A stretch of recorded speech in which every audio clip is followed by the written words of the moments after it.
Hello, and welcome to another episode of the Lume Plottings. Plottings. That's not correct. What is this?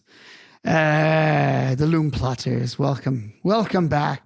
After such a long delay of recording, we only recorded less than 24 hours ago. Yeah. So we haven't spoken in so long, Ralph. Sometimes it just needs to get going, right? But it was really fun yesterday. Yes. We really had fun talking about. Yeah, that was a good one. The Formula One episode we recorded yesterday. And today we're back. We wanted to do both yesterday, but unfortunately, knowing us, we ran over time. So we didn't have enough time Our to do short both. episode so we're back again. Went a bit overboard. Yeah, and I guarantee you this one might as well. Let's see what happens. Let's see, because we are talking about a very dry subject. Or is it dry? Yes. Is it dry? Well, it is. For some people, it's dry. For other people, it may be very wet. I don't know. My wife loves reading. It's her number one hobby. It's her number one pastime. It's literally what she does for a quasi job. She reads. She reads these unreleased, pre-published edits of books. All right. So she has a few publishers on kind of speed dial, and they send her these unreleased copies. She sends back notes and reviews. Okay. That's interesting. So it's kind of nice. She gets free books and before they come out, and then so it saves me money, I guess. Although I did just place an Amazon order for like 10 books today for her. So wow. So is she reads a lot. She does physical books, or does she use a book? She e-reader? prefers physical books. Yeah. If possible. And then if not, then she does the Kindle. But she is reading about a book a day. So recently, I'll mention this. So once again, guys, let's talk about the topic and we'll get into it.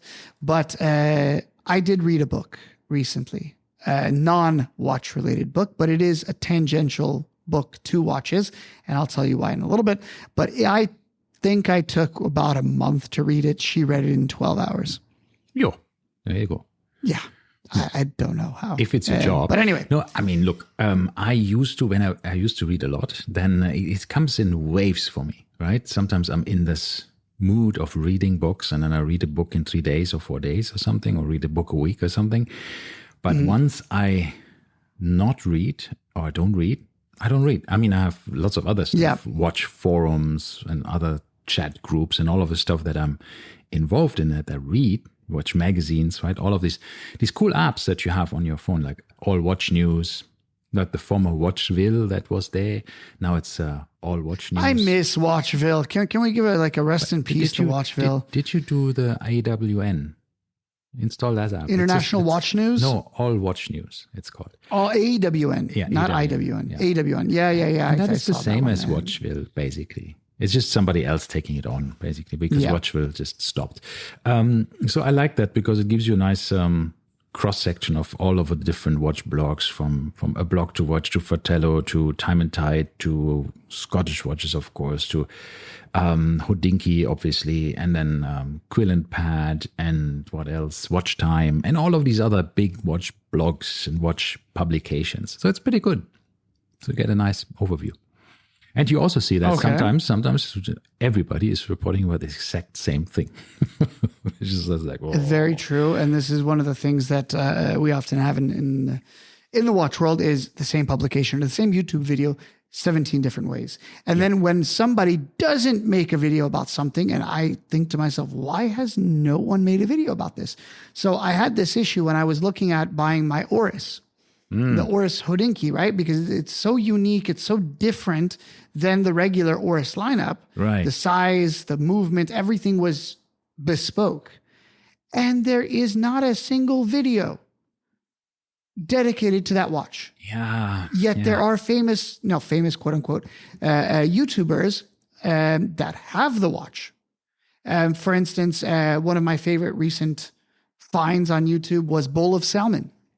I don't know if you know him. No, I know him, yeah. He has that specific watch, but he never once made a video about it. Which he has a few, in his watch collection, annual watch collection, he talks about it for 5 minutes, but Yeah, see, that's a challenge sometimes. I think also when you have specific, let's say, older watches, vintage watches, and they're not necessarily super mainstream. I always find some cool deals or something, and then I want to see a Tim Mosso review just to get all the basics, for example, right? And he usually has everything. Absolutely. Tim Mosso will put a very good and then synopsis. It's a dry synopsis of what the watch is, but you know a number of things immediately. Exactly. You have a bit of a spec data is going to be correct. sheet. His measurements are going to be correct. Sure. And generally speaking, all of those, he's very reliable when it comes to it. And that I really appreciate. And you get relatively nice, I mean, you know his wrist nowadays because you have seen so many of his different wrist shots. So you can have a good idea of what this watch will be on your wrist, right? But so that's like as a measure, right? Because his wrist is a bit smaller than mine, but I know how watches that he has on his wrist and how they look on mine, so I can extrapolate so a bit. But it's a good measurement there. But I think it gives you this pure specs about the watch, a bit of history about it. So you have a nice view immediately where the movement comes from, where it is derived from, whatever. You know, a lot of these little nuggets.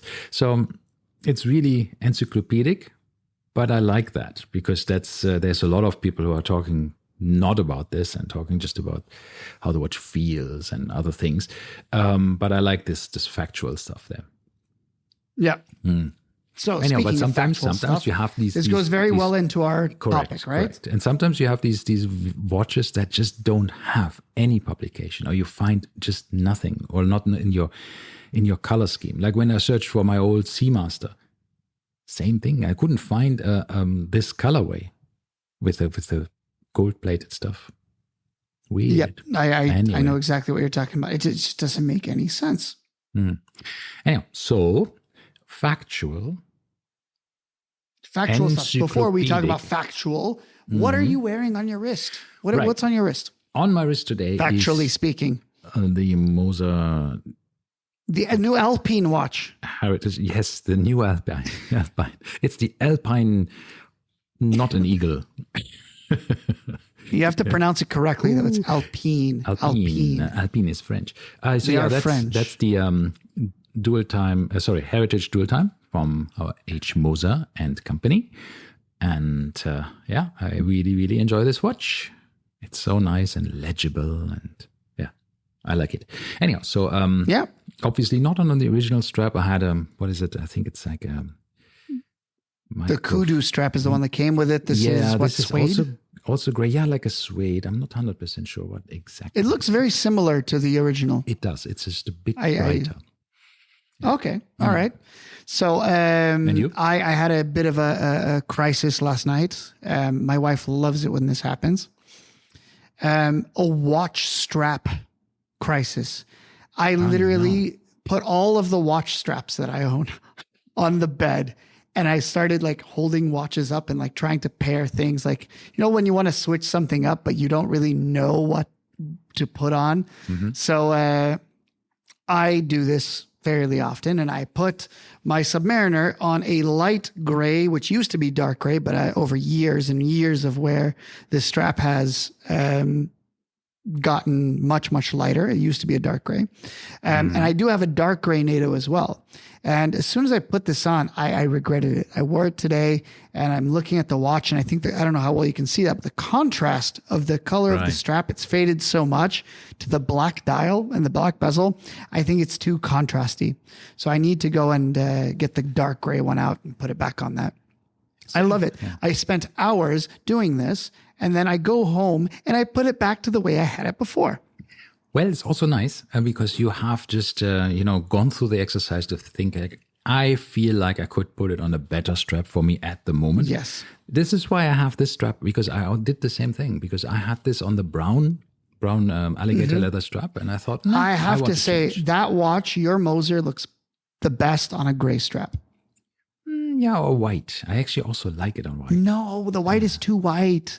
The gray is, so the thing is, the alligator I feel is too formal. You need the Yes, suede it is. to kind of dress it down because the watch itself looks formal. And then the red of the dial, or maroon, or whatever burgundy you want to call it, Burgundy, I would say. Yeah. it's already such a strong color. That gray True. is really muted, and it's not white because white is polarizing. So the gray is kind of in between. It's still monochromatic, so it doesn't really do much, which I like. Yeah. Yeah. Well, I just bought on eBay a set of probably 10 Hodinkee straps from one guy, and I've received them all from Shop and Ship. Okay. And there's some really, really cool stuff in there. And one is a gray suede, which I was thinking about putting on. Is a gray suede with like an off-white stitch all the way down the sides. And like down the sides is in, the whatever you call it, the edges. Yeah. And I was thinking of putting that on the Reverso. Yeah. But the biggest one, the biggest, both physically in size and kind of the coolest, I got a brown, a light brownish, not a medium brownish, saddle leather. So it's that oil-filled waxed leather, bun strap. Okay. And I put the Speedy on it, and it looked awesome. However, I put it on my wrist, and that didn't work out so well. But the watch itself with the strap looks great. If I can pull off a bun strap, that's an entirely separate book. That's something. Bun straps. I think you just need a bit of a smaller watch, right? The Speedy is 42, right?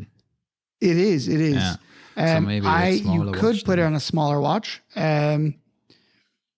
But it looked good. I mean, once again, these bun straps were created for pilots, right? So that the temperature change, like if it gets super cold, your watch is not sitting against your wrist, and then your wrist doesn't freeze, for instance, if it's against the skin. Or if it heats up, same thing. The leather adds a layer of insulation between you and the watch, which theoretically, story-wise, it's cool. It's cool. Yeah, I think, but I've seen bun straps a lot, and I've always thought, oh, that could be nice, and then I never really. And on the wrist, I never felt it. I didn't. No, I paid. I think, and it was brand new. All these straps were brand new. I think I paid about $60 for it. So at that price, I said, you know what? I'll give it a go for $60. That's 200 dirhams. Yeah. If I went into a shop and saw it for 200 dirhams, I would have bought it. Yeah, so, sure. Makes sense. That's kind of the idea here, is that it was a good enough deal. And ultimately, remember, a bun strap is still a classic strap. You could take the strap out of the bunt and use it as a regular strap. Sure, you can do that. Yeah, absolutely. You don't have to take the you're not going to lose that much. Yeah. That's true. So anyway, the only problem is you cannot put the watch on the bun strap or take it off of the bun strap without taking the spring bars out. So it would be super cool if you could kind of add and remove the underlayer as, kind of on the go, but the stitching is too tight. So it's you have to put the straps in on either side, and then you can attach the watch only. Okay. If that makes sense. Yeah, it makes sense. Yeah. Sehr gut. Yeah. Sehr gut. But I did the same thing. I figured out then I have to change my strap, and then sometimes you just go. But the good thing is now I have way more watches with 22 millimeter strap. With the Moser is 22. I realized I have now 21, 20, 22, 19. So yeah. I'm at 19, 20, and 22. I do not have anything in 21. I have in 21 the Breguet, and I had the Longines, but that's gone. So that was also 21. I think my only 22 is the FXD, so I don't have straps for it. The FXD is only NATOs, right? And pass-throughs. True. So I don't need to deal with that, which is nice. True that. All right. So our boring topic or dry topic or encyclopedic topic. What is it? Encyclopedic topic. So today's topic is watch books. Which watch books should you read? Which ones should you buy? Which ones can you borrow? Which ones can you pass on entirely?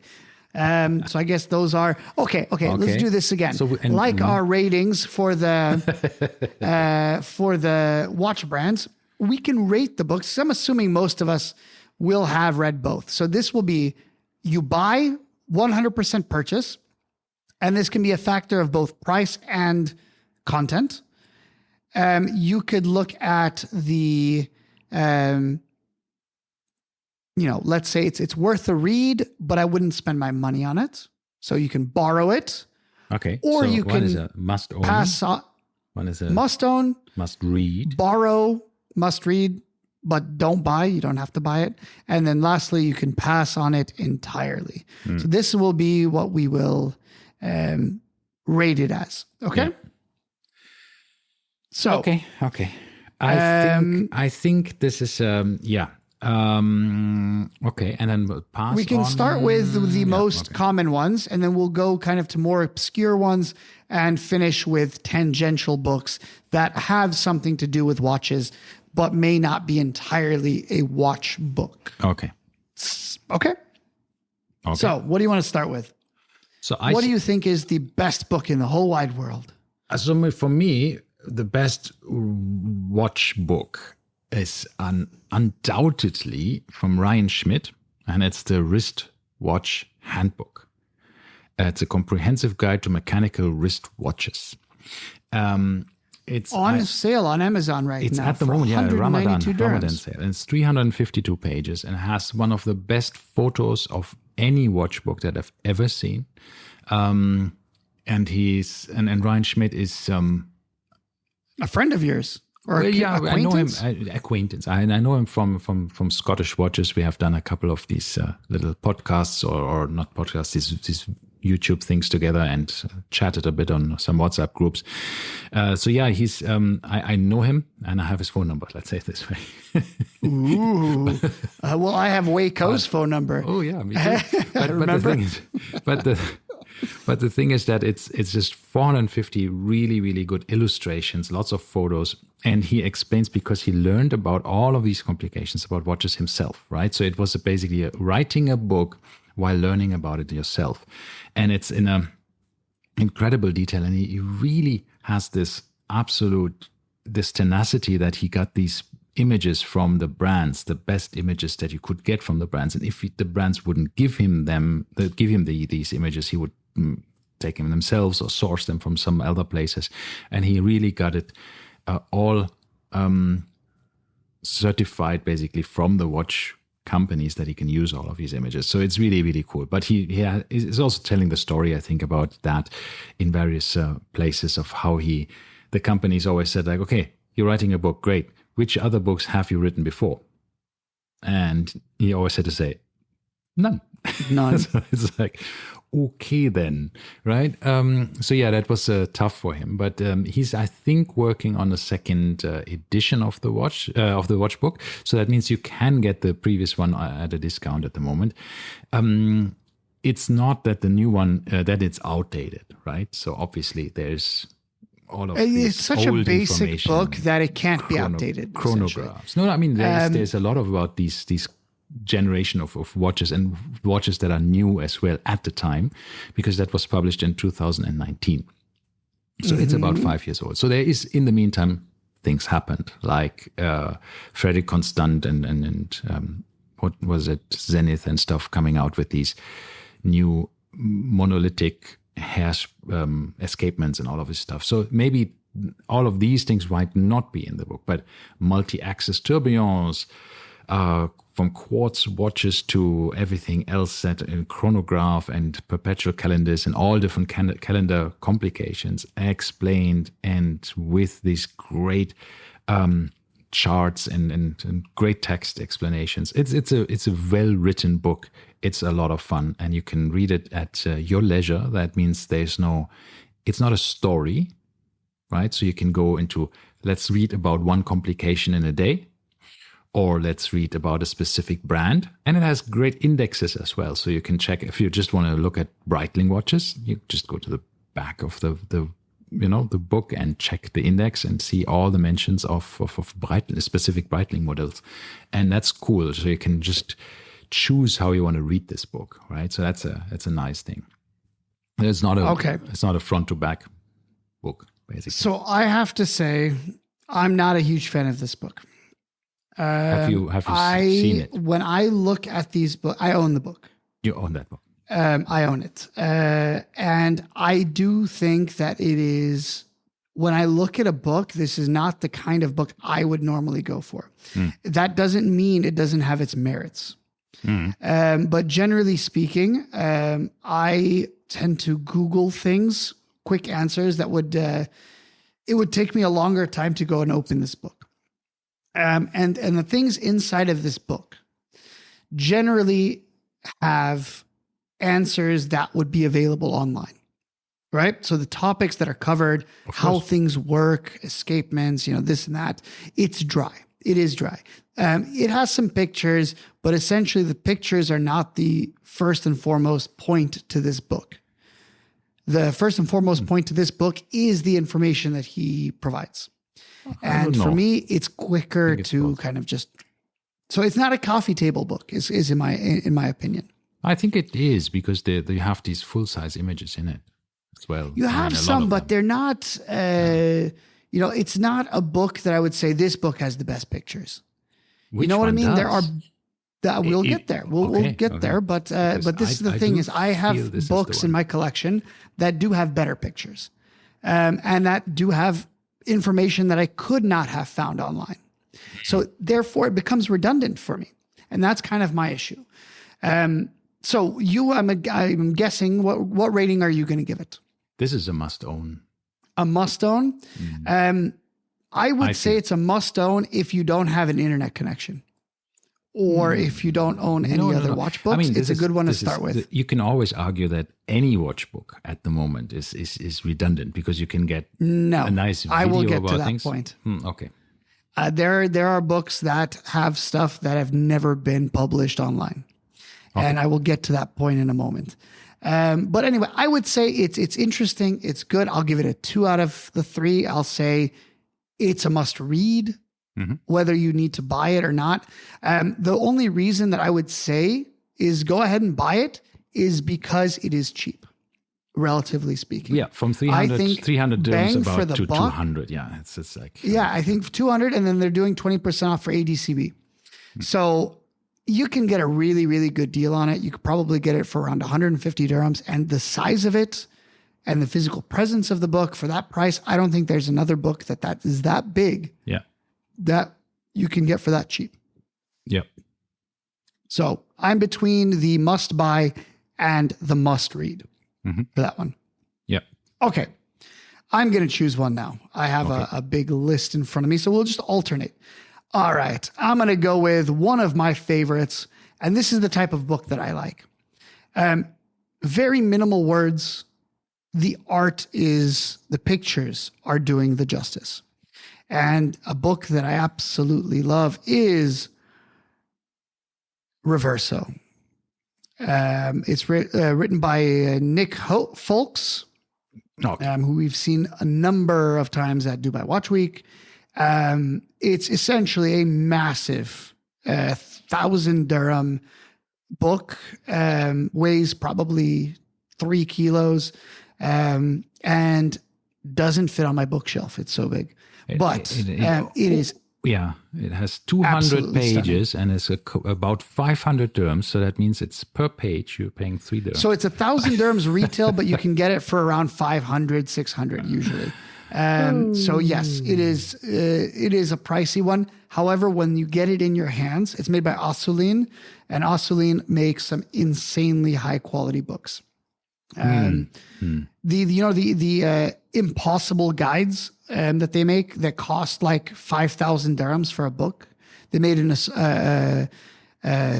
they have a whole bunch of different topics that they make books on, and they made one about Formula One. They made one about Patek Philippe, the Impossible Guide to Blank, right? And those are even bigger than this.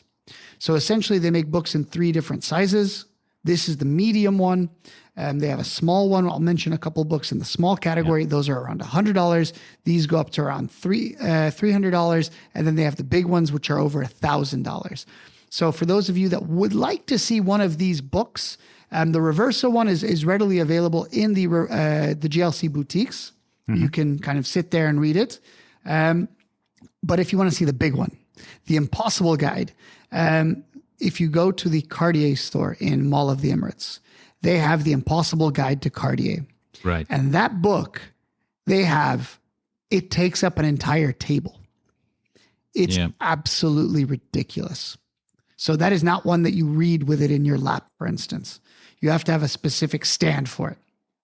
Yeah, this is 28 times 36 centimeters. It's quite big. Yes. Close. Which one, the Impossible or the Reverso? No, sorry, the Reverso. The Impossible Reverso might be bigger. Look up how big the Impossible guides are. These are these. I know these like these They're coffee ridiculous. table books that you have. Which this is not a coffee table. This Reverso one is a coffee table book. The other one is a dining room table book. Dining room table book. It's a meeting room book. It's a boardroom book. Yes. So anyway, long story short, Reverso. I absolutely love the book. Yeah. Obviously, I love it because I own a Reverso and I bought them at the same time. So your rating is? My rating is I'm going to give it the 2 because the price is so high. If the price was lower, I would say it's a must buy. For any Reverso owner, I will say it's a must buy. Yeah. If you don't have a Reverso, I think it's enough for you to go and check it out at the GLC boutique because it has some fantastic historical pictures and stuff. Yeah, I would say the same thing. I mean, I love Nick Fuchs. I think he's the wittiest and sharpest man in the watch world, right? I mean, listening to him just talk in his it's just, I could listen to him forever. I mean, this guy is he's a cool guy for sharp, and his words are just he has a way of expressing himself that's just so much fun, and he's just a very interesting character. So it's just amazing.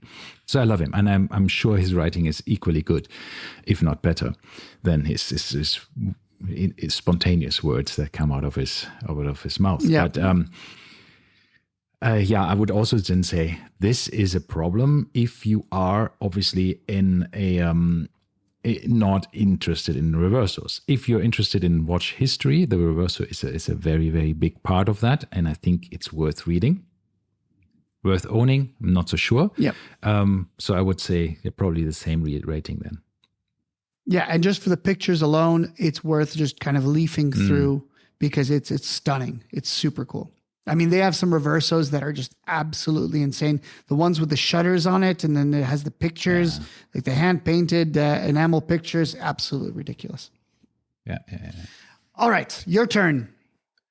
Well, a man and his watch. Because I'm more into watches that are not about a specific brand. I was more talking about watch books, about watches, general. Watches. You could have this potato. Yeah. Oh, anything related to watches and books. Yeah. Okay. I was just how I understood it.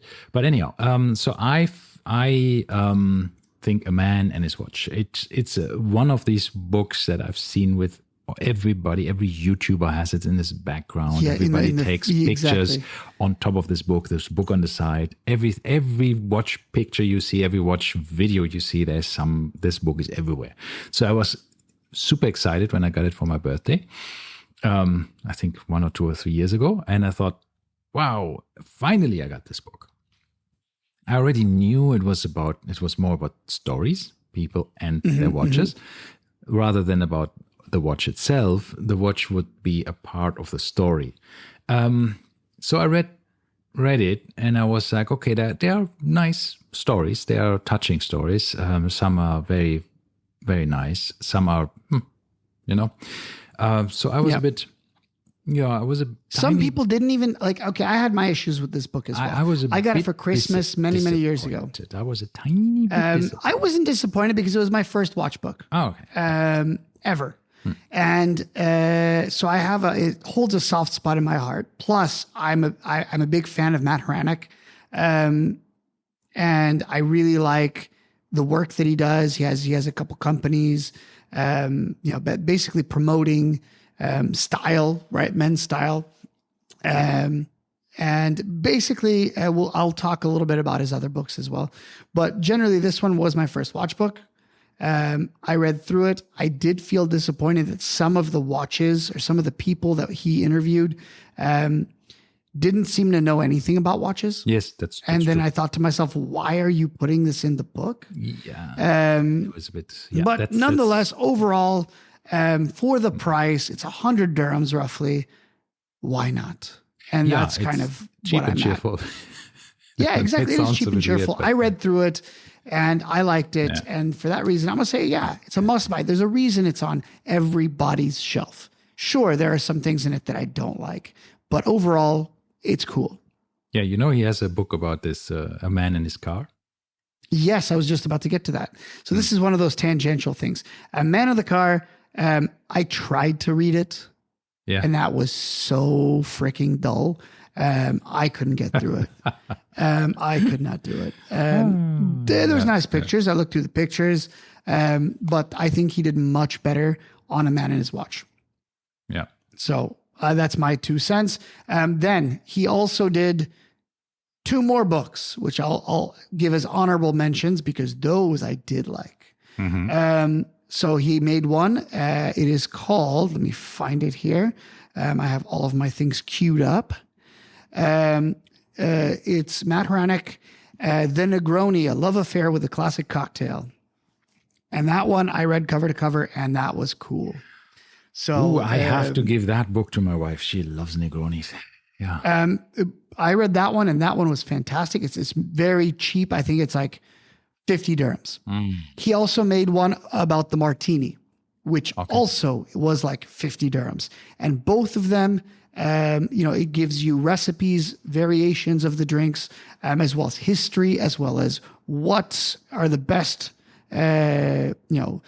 ingredients for each one. So it's super cool. And this is more his wheelhouse. He is not necessarily a watch guy.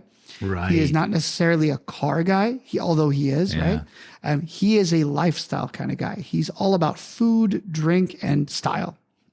And this is exactly where you would read this and you would say, yeah, the guy knows what he's talking about. And I appreciate those books. And if you haven't already, check those out because those are really, really good. Okay. So the Matt Hranick. Oh, and I also own 2 puzzles from him. I highly recommend one of the 2. Matt Hranick made a puzzle for both A Man in His Watch and A Man in His Car. The Man in His Watch puzzle is, I think, all the watches from the pictures. You put it together. It's very nice, 500-piece puzzle. However, the Man in His Car puzzle, a 500-piece puzzle about a Land Rover Defender, Series 2, I believe it was. And it was one of the cars in the book. And the manufacturing quality of that puzzle was so garbage that every single piece basically could fit anywhere. And my wife and I were trying to put it together, and we realized very quickly that this was garbage. So essentially, let's say it was a lot of black. So you don't know which black piece goes anywhere. Talking about garbage, what's your next book? What, you want to skip my puzzle rant? Yes, it's like, okay, bad, don't buy. Okay. No puzzles. For the puzzle aficionados. I mean, there are puzzle aficionados. Are we staying in the garbage realm, or should I go up I'm to... I'm joking. Just no, because I do have a couple garbage books still lined up. Okay, I'm going to go with another good book. Okay. Watches, A Guide by Hodinkee. This is another Osceoline book. This is the smaller size Osceoline book, which is your normal coffee table size book. This one was, I think, around 400 dirhams, 350 dirhams. It's almost entirely just pictures. And I really, really like it. The quality of the book, once again, all of these Osceoline books, if you just look at, if it says it's published by Osceoline, you know that the quality is going to be absolutely fantastic. Essentially, it's like a culmination of a bunch of Hodinkee articles, but with insanely good print photography. So as a gift, this is one of those books that just anyone could be gifted this book. It's fantastic. I got it for my birthday a long time ago, or Father's Day or something. And I really do like it. Just sit down, look through the pictures, and it'll kind of make you smile. Okay, so okay. And once again, for the price, I'm going to say for the 300 dirhams or 350 dirhams it is, the size of it, the quality of it, I'm going to say it's a must buy. Wow. So it's for the record, again, what's the full author's name and book title? There is no author. No author. There is no author in this one. It is literally called Watches, a Guide by Hodinkee. Okay. That is it. So there's nobody listed as author. No, it's it's the Hodinkee editors that wrote it. So everybody kind of wrote their own section. Okay, the Hodinkee authors. Okay. Yeah, they have some amazing people in their list of people that worked. I say that in the past for Hodinkee. A lot of them Jack are not Forster, there anymore, right? Yes, and Eric Wind, who has Wind Jewelers in I think Las Vegas or wherever it is. Huge into vintage. So there's a bunch of guys that contributed to this book.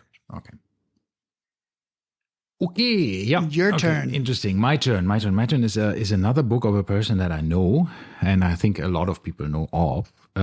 It's Mr. Rolex. He has this handle, and he's known with this name, James Dowling. And he's a bit of these, he wrote a book that's the Rolex Wristwatches, an Unauthorized History. If you want to know anything or everything, let's say it this way, about Rolex watches, then this is a bit of a standard. There are other, of course, Rolex is as one of the most famous watch brands, has obviously a lot of publications as well. But what I found so interesting about this watch is that you get a lot of these the history about everything of the brand itself, about the different models and how they evolved. And it is a bit captivating. I recently spoke to a friend of mine, Mark, and he's one of these guys who knows everything about Rolex. I think he has about the amount of knowledge that maybe 100 people in the world have altogether. I mean, he knows every single reference number and what's the difference and how many of them were made and what was special about them and which dial configuration had which one and which hands and whatever. He knows all of this stuff, right? So he remembers that. He can tell you that Fiedler, for example, was the company that made the hands for Rolex, right? So he will tell you that Singer was one of the dial makers, I think. Then Beiler and Stern and Lemrich and I forgot one, who made the dials for Rolex. And some of them were bought by Rolex, same as Egler, for the movement maker, who exclusively made movements for Rolex, was then bought in 2004. I think Egler... Guy Frere, the bracelet makers, exactly. They also were bought in like 1996 or something, right? Or 1998, something like that.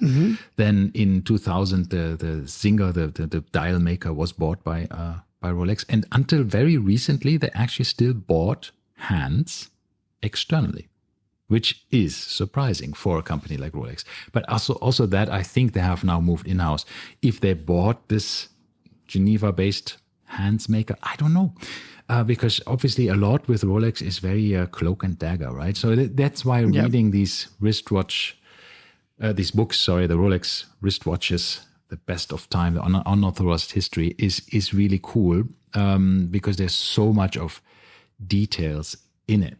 So even some of these watches that were not official, right? And that was, Rolex does so many things that are actually quite neat, like these off-catalog pieces that are only offered to people. You can't ask for them. Actually buy it, And so there's so many things that you would think is a fake when you see it the first time, but it was a very specific watch. And if you see that recently, I mean, just 3 days ago, Periscope, Jose Perez, he made a new post about the first watch in the Mariana Trench or whatever, this kind of the watches that are being auctioned off for a lot of money. And he unveiled a lot of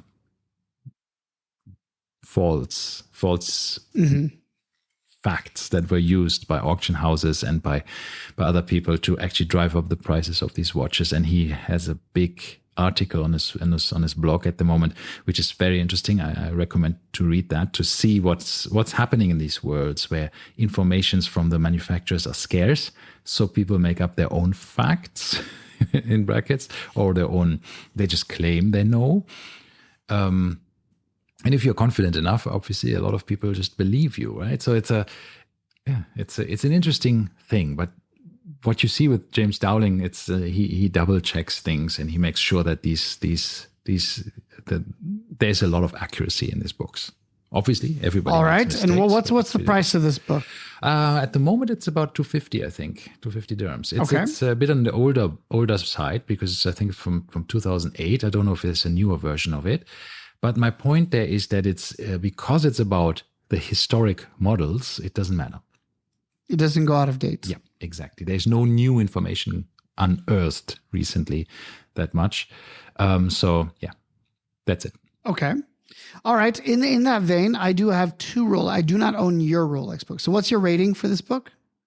I would say, by the way, it's definitely, because it's about a single watch brand. I would not say you must own it. If you are a serious Rolex collector and you like to go into vintage watches and you like to find specific special models that you might be interested in, yeah, go for it. Definitely a must buy. But if you're not into Rolex, don't read it.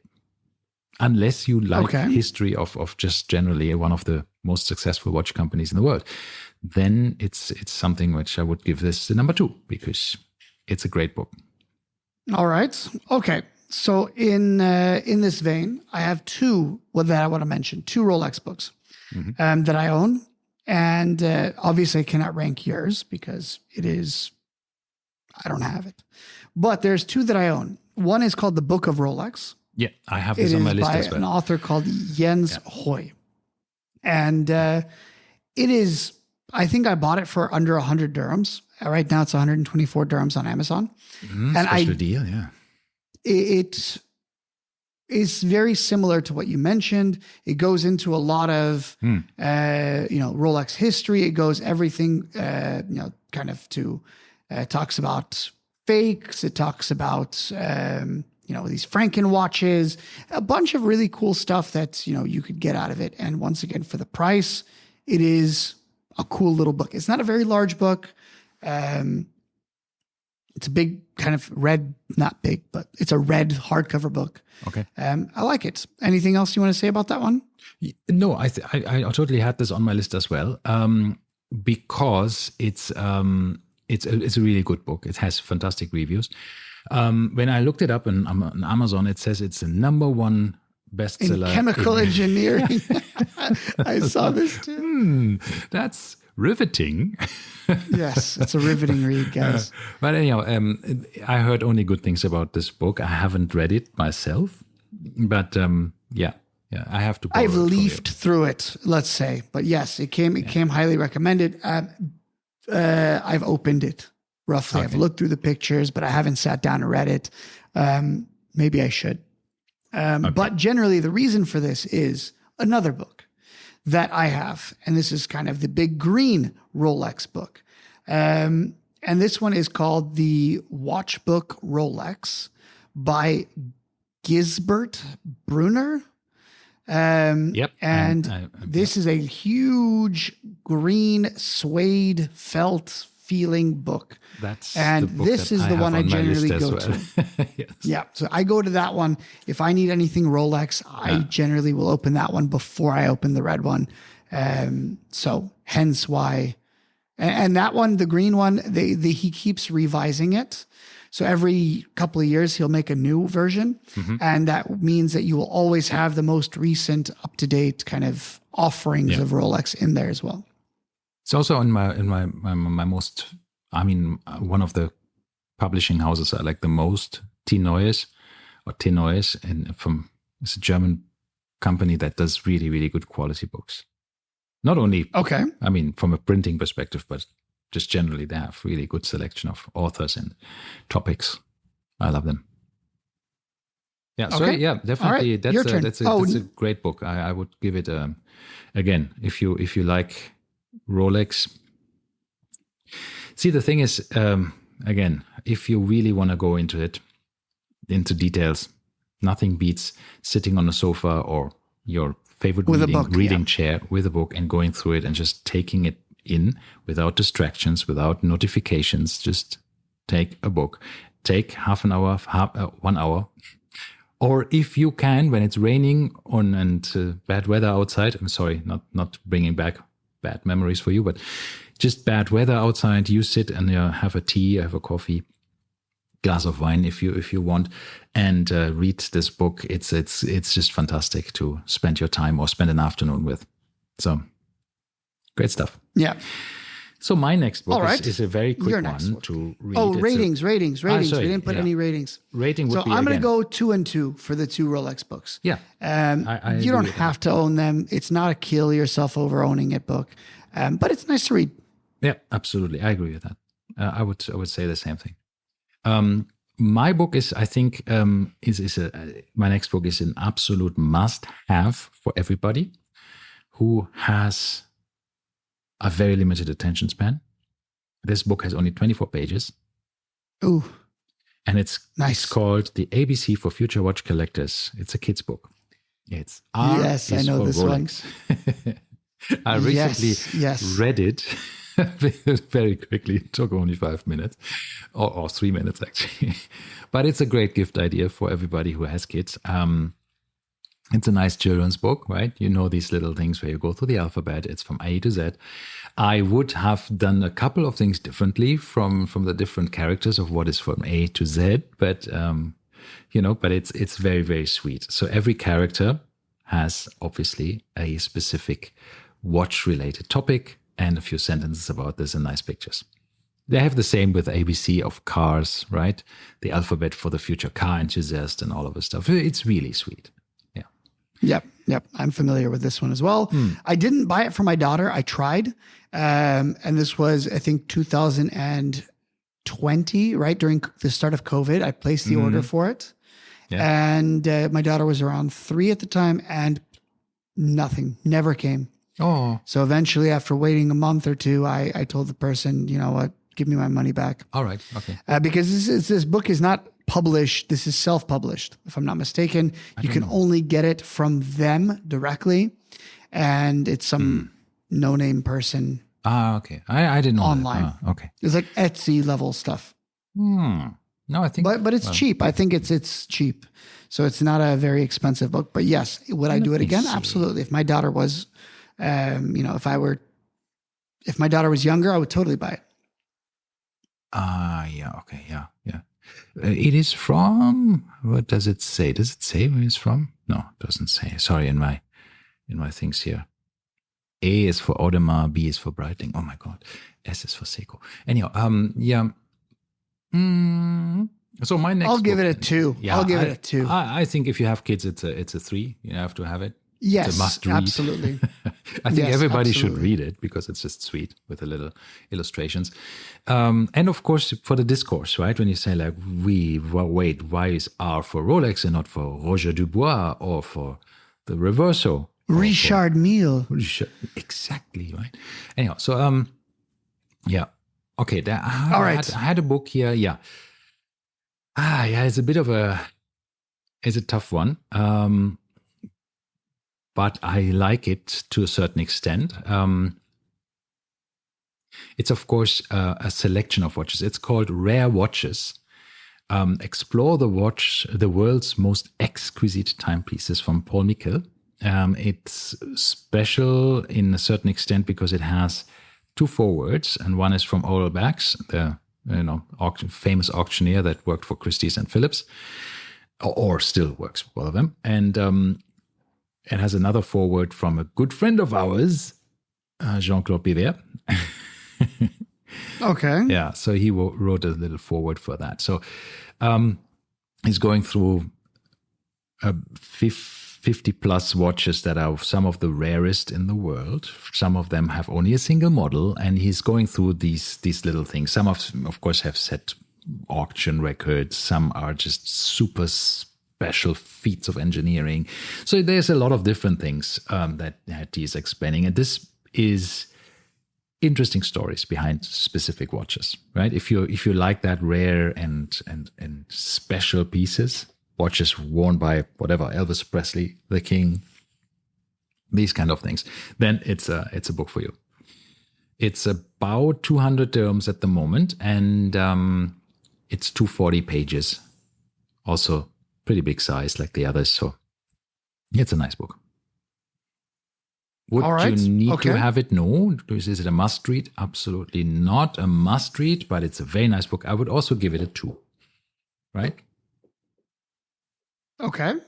But again, because it's more in my wheelhouse as in brand agnostic watch books, right? That are not about a specific one, specific brand. Yeah, it's one of these also very, very good ratings for this book, not just from me, but from others as well. So it's if you like the rare, the special, and the expensive to a certain extent, right? Then this is a good book. All right, good. In essence, I have heard of this. I haven't actually read it, so I'm not going to comment on it. But I will move on to one of my books that I've actually used. And this is a book that I think every Speedmaster owner should have. And that is, of course, Moonwatch Only by Gregoire Rossier and Anthony Marquis, I believe, something like this. But I think in the front it just says watchprint.com. So this is truly a compendium of stuff that you cannot find online. And this was a very, very interesting situation that I got myself into. So I had bought my Speedmaster, and I bought my Speedmaster on the leather strap. And I wanted to buy the bracelet for it afterwards. But I wanted the bracelet that would have originally come with my Speedmaster. So herein lies the issue. They made my Speedmaster, the 1861 reference, without changing the reference number, with 3 different bracelets. So you need to then start finding the years of each each time the bracelet was produced. I think the first change, they switched from pins to screws, and then they made a second change where they put quick adjust on the buckle. Okay. So essentially they made some small changes, but they didn't bother to update the overall reference. So you don't know which one yours would have come with had it been with that, right? Okay. So that was the issue. I Googled everywhere. I was going through everything, and I could not find anything online about which bracelet should have been on this year of that generation Speedmaster.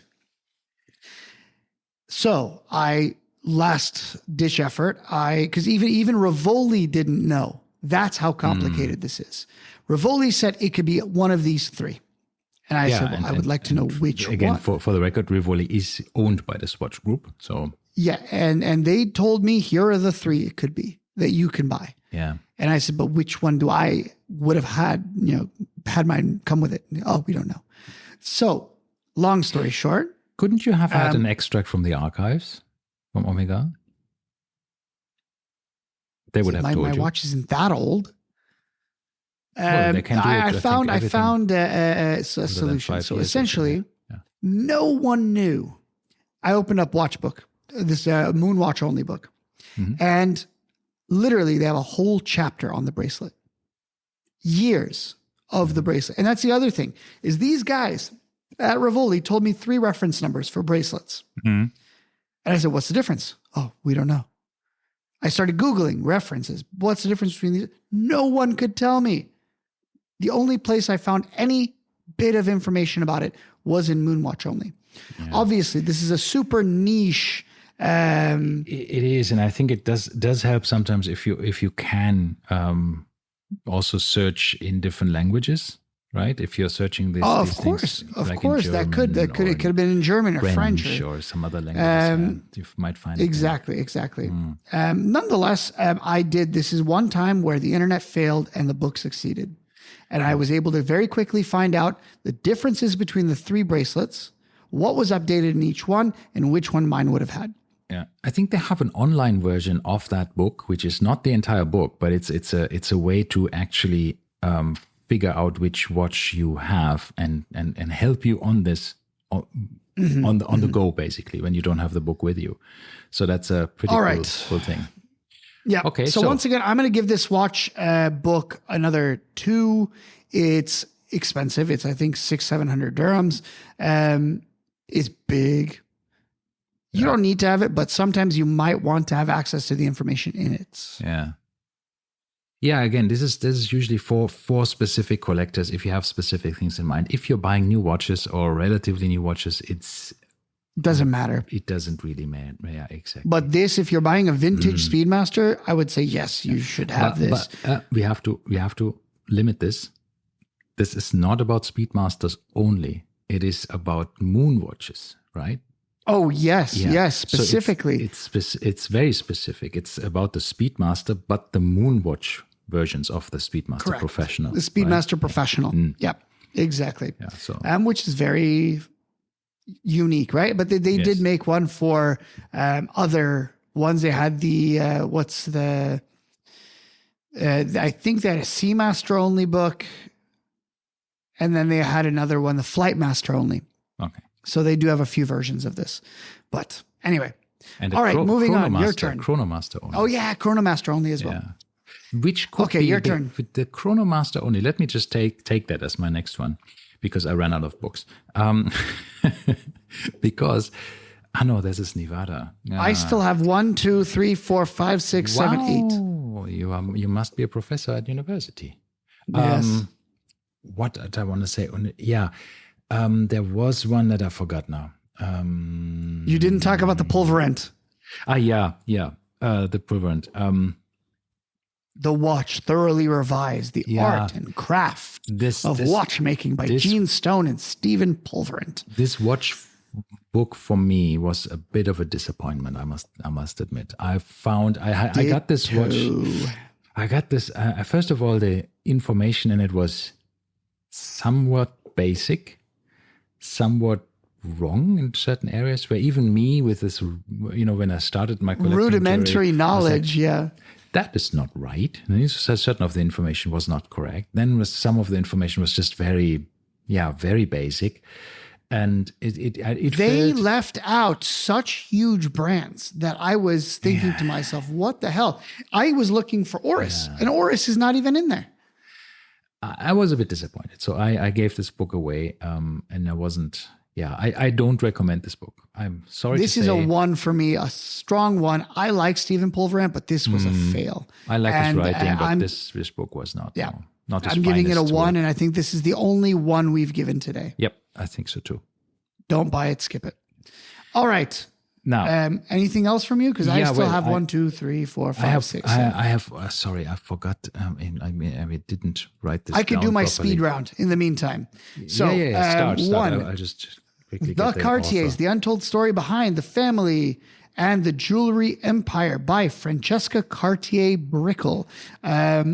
This is the Francesca Cartier of the Cartier family. Essentially, she's the great-granddaughter of Jean-Jacques Cartier, and she stumbled into his attic and found a bunch of paperwork and started asking her, great-grandfather or grandfather, give me some more information about this. And apparently he had kept very good journals.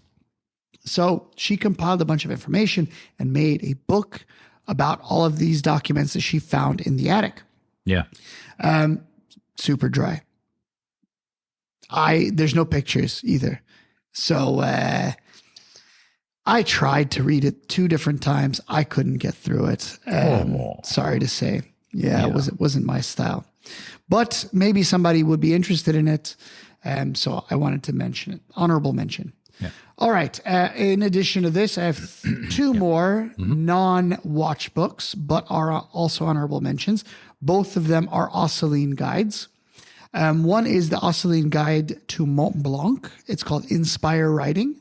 It is done very similarly to the Reverso book. where basically they kind of take you through the history of Mont Blanc pens and things like that. So I have that one. It is super cool. One of my favorite sections is it tells you about historical individuals that used Mont Blanc pens, and it tells you the history essentially that these Mont Blanc pens made, which is kind of cool. And another one is the Louis Vuitton Manufacturers book. And basically it is a picture book, also Osceoline guide, a picture book of Louis Vuitton manufacturers, basically where they make all the bags and stuff, not watches. This is not watch related. It is more the bags and leatherwork side of things, but it was super cool. Okay. 3 more in my quick fire round here. The last 3 are, 2 of them are written by Jason Heaton, who is a host on the Grey NATO podcast, as well as a writer for Hodinkee. He wrote a book back in 2021 called Depth Charge.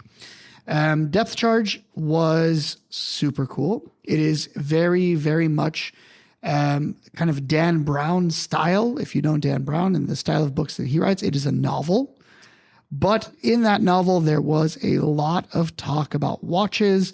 They brought up numerous different watch manufacturers, and they talked about, the watches themselves, which was kind of cool. But of course, it is still a novel first and foremost, and about basically diffusing a bomb on the bottom of the ocean. Oh, it is cool. Yeah. So dive watch heavy. And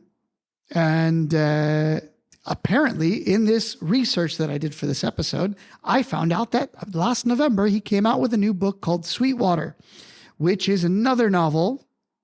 And once again, about the same person that was in Depth Charge. He now goes on to a new adventure. I am in the process of purchasing this as we go along. So Depth Charge, 5 out of 5, 3 out of 3, whatever you want to call it. It costs you 40 dirhams. Buy it. I gave my previous copy to a friend. I'm going to rebuy it again because I want to read it again. So super good book. Right. Sweetwater, ? I don't know. Okay. Cool. We'll see. Interesting. And now, lastly, another one. Yes, Depth Charge. Depth Charge. Okay. Now, this one is a very tangential book. It's called The Art of Racing in the Rain.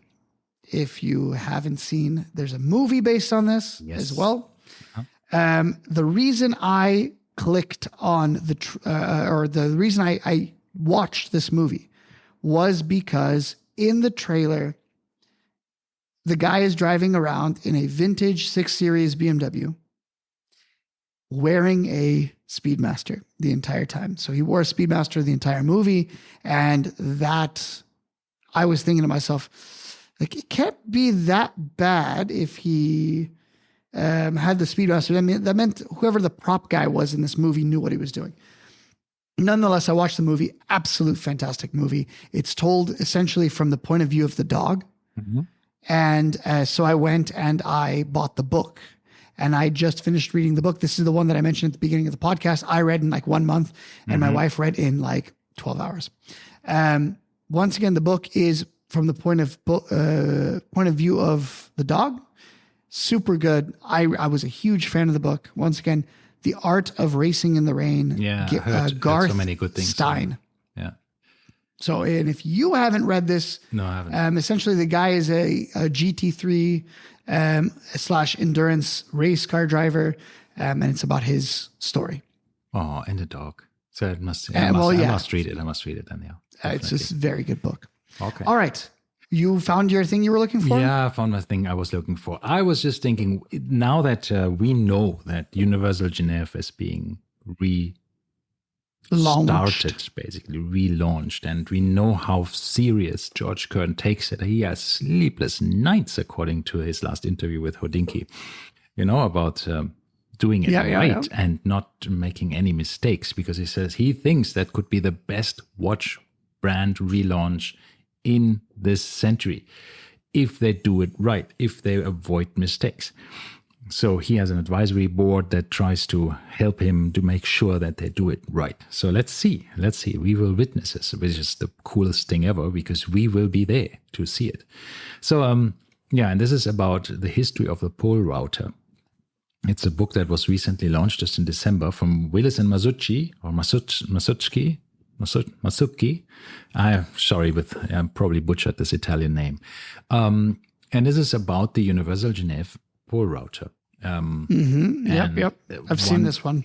Of the most iconic watches from Universal Genève. And it has all of the historic advertisements, of the historic manuals. Everything is in this book. I mean, it's probably the pole router reference book.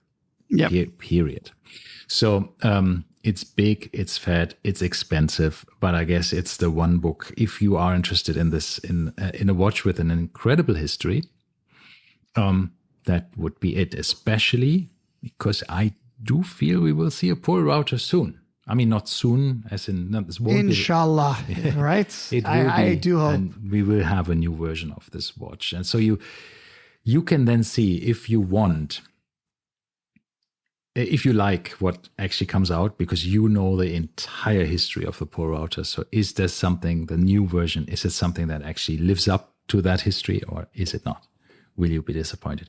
We will not know. But if you read this book, you will have the best background information about it. All right. Last but not least, I'm going to throw one more book. The one that I haven't read. I don't think you have read, but it just came out recently, G-Shock by Ariel Adams. Have you seen it? Ariel Adams is a person who can say something that needs 200 words in 1,000 words, but somehow still makes it not boring. That's what I said about him a few years back. Because I always feel like when I read his blog, a blog to read. It was in the beginning a blog to watch. It is watch. Now.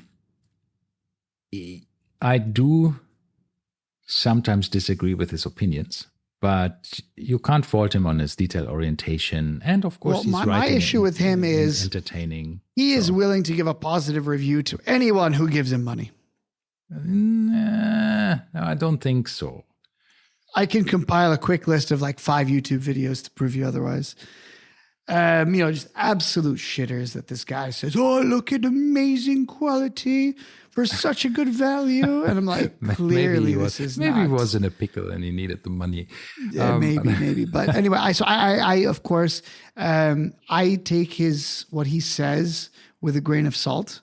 And very ironically, he was on I think a couple years ago, he was on a panel at Dubai Watch Week talking about this specific thing and basically how these watch influencers have too much power.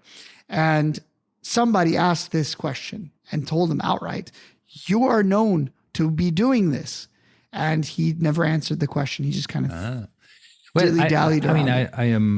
must admit, I'm in this. Sometimes partake in this, in some of the. What is it? This YouTube live thing that is done by them. No idea. Hit miss maybe. Right, I sometimes participate in that with Ricky and Ariel. So that's quite interesting. And then I listen, of course, to the podcasts. Not Rick. And I listen to the podcasts that they do. I just listened to the last one yesterday while walking the dog. So yeah, I didn't feel that he's one of these guys. I always felt he was one of these people who was willing to say what he thinks. And very often I said, I'm not of his opinion about specific watches, about specific, ideas that he might have that I feel, are not aligned with mine. But I always appreciate the way he argues things. I mean, he's a lawyer by education. Is he? Yeah. So obviously that means that he's usually well backed up with his arguments. right? So yeah, I think it shows sometimes in the way he forms his reviews and his stories. Yeah, but anyhow, it's interesting. So you like that book? No, I haven't bought it. I haven't seen it. I just saw that it came out, and I was thinking to myself, maybe I should buy it. I don't know. So, but it's a big G-Shock book, which we are big G-Shock fans. So I think at that point, for me, there is the next question, as you said before. Is there anything that we don't know yet about the G-Shock history? I think we know about everything. Yeah, that's the question, right? Is it just a nice? Sometimes it's nice to have it in one place, right? You don't have to online look at 50 million videos and forum entries and whatever, because you have it in one book. But that's the question. And the one thing as an enthusiast is, the worst thing is if you buy something and you know more, right? That's a bit disappointing. This is kind of an issue, yes. Yeah, so it's a challenge. Let's see. I'll have a look at the book. All right. Okay, then. Good. That was interesting. All righty. So, once again, thanks for bearing with us. Yeah, and generally, just buy books. Buy books. Buy books, it's really sometimes nice. It is, sometimes it is better than online, for sure. Sit there on a couch with a Negroni and read some books. Exactly. Really good book. All righty. See you next week. Bye. Bye-bye.